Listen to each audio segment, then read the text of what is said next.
இப்பல்லாம் வந்து தூங்கி எழுந்தோனே ஃபர்ஸ்ட் பாக்குற இந்த முகமே வந்து மொபைலா தான் இருக்குதுயா. அது என்னவோ தெரியல முன்ன விட இப்ப ஜாஸ்தியா வந்து அதுக்கு அடிக்ட் ஆன மாரி ஒரு ஃபீலிங் ஆகுது.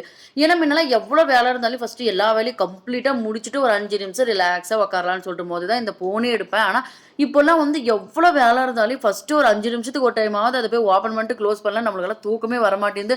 அது என்னவோ புது வியாதியாகுமான்றது மாரிலாம் ஒரு ஒரு சில நேரத்துல பயந்துருவேன். ஆனா என்ன சுத்தி இருக்கிறவங்களலாம் பார்க்கும்போது நமக்கு மட்டும் இல்ல எல்லாருமே இப்படிதான்னு சொல்லிட்டு ஒரு மனச தேத்தின்னு போக வேண்டியதா இருக்குது. காலையில டிஃபனுக்கே இன்னைக்கு வந்து சப்பாத்தி, அதுக்கப்புறம் வந்து பன்னீர் மசாலா செய்யலான்னு சொல்லிட்டு எல்லாம் ரெடி பண்ணிட்டு இருந்தோம். அதுக்கப்புறம் நைட் வந்து இந்த பட்டாணி ஊற வைக்கிறதுக்கு மறந்துட்டேனா, அதனால பட்டாணி இல்லாத காரணத்தினால், வெறும் பன்னீர போட்டுமே இன்னைக்கு சாம்பார் செய்யலான்னு சொல்லிட்டு எல்லாம் செஞ்சு முடிச்சு டேஸ்ட் பண்ணி பார்த்தா, ஒரே புளிப்பு.